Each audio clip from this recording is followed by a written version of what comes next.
What's going on, y'all? It's your boy here back again with another video, bringing you some more Ravens news. And today we have to revisit some fools, in my opinion. We got to go back to Mike Florio and Chris Simms because earlier this morning, I guess Chris Simms felt some kind of way about Lamar Jackson's rebuttal to him not being at OTAs, which is voluntary, might I add. So they want to speak about him being the leader of the team and why he should be there and all this and that jazz. Like, listen, it's plenty of quarterbacks, plenty of team leaders that didn't make it to voluntary OTAs.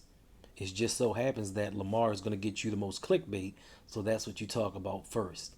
And about him having new wide receivers, you don't know what this man is doing because he's obviously putting out videos, or somebody's putting out videos that he's working with his wide receivers.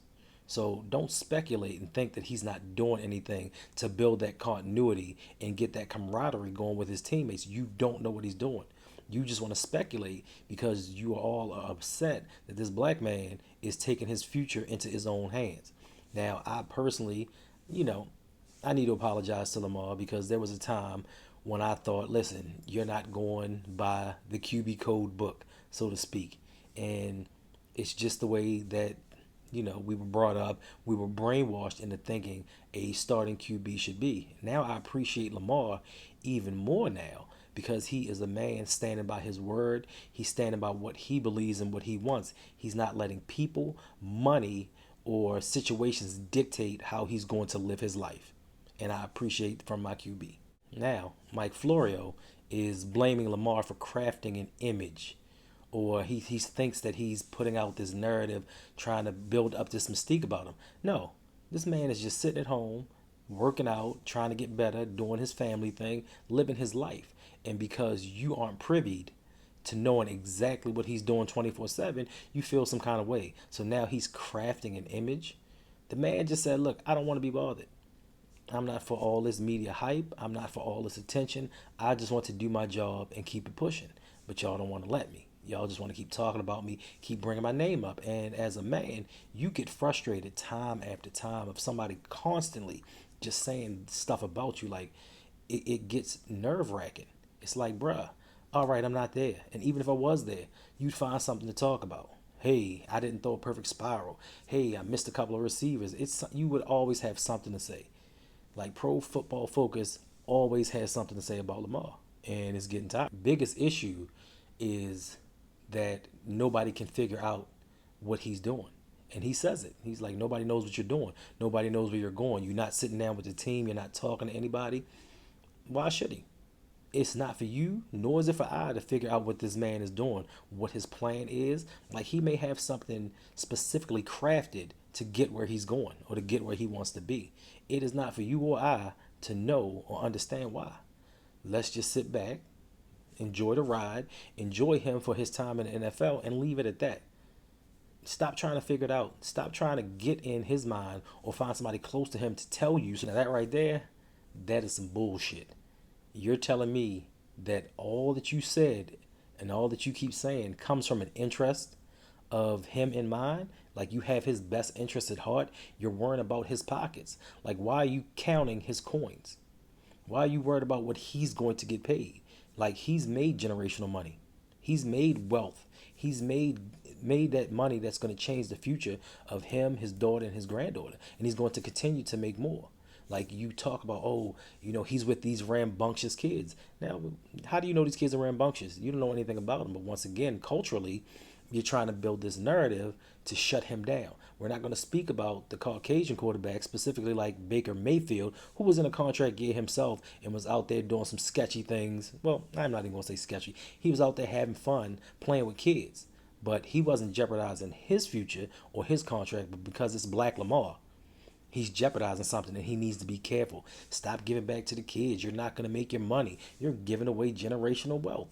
How is he? Because we all know if Lamar goes out here and breaks his leg tomorrow, knock on wood, he's going to get a contract from somebody. He's going to get generational wealth from somebody. I hate to say it, but Deshaun Watson was accused of multiple crimes.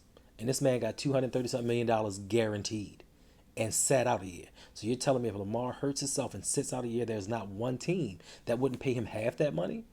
So let's stop with that generational wealth and he needs to do this and that to get his money. Because one way or another, Lamar is going to get paid. Believe that. And also, Sims has his panties in a bunch because he says that, he's a little sick of players when they don't get the correct limelight or headlines or whatever. They want to fight back or slander him or whatever he was talking about. But when they promote him, he doesn't get any of the credit.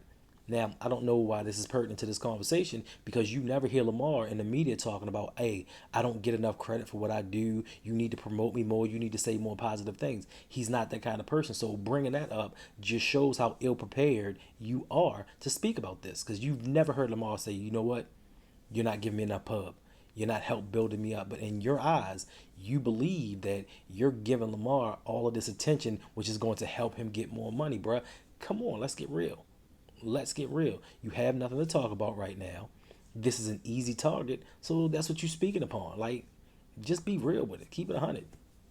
And last but not least, we still on this agent talk.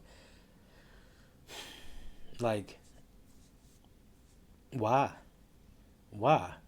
Everybody, whether you cover sports or you just casually watch it or you have a little bit of knowledge of it, everybody and their mother knows. Lamar has made significantly more money than he did at the beginning of this process without an agent.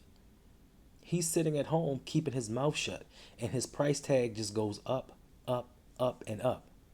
But yet and still, we still want to talk about he needs an agent to handle his off-field things. That's what his mother's doing, so he can concentrate on football. Now, you have some people, myself included, we can handle multiple tasks.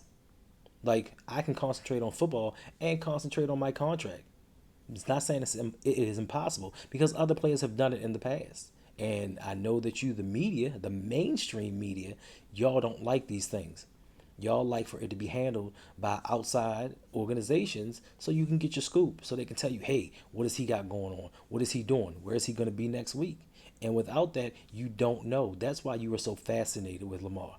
You are so intrigued with Lamar because you don't know. Because he's keeping his mouth shut. He's not a me first guy. He's not out here looking for everybody to praise him. You don't know what to do with yourself because you're not used to that. We're not used to seeing that from one of our superstars in the league. But just know this. He'll get done what he needs to get done when it gets done. And we'll let it be at that. All right, y'all. 2 words.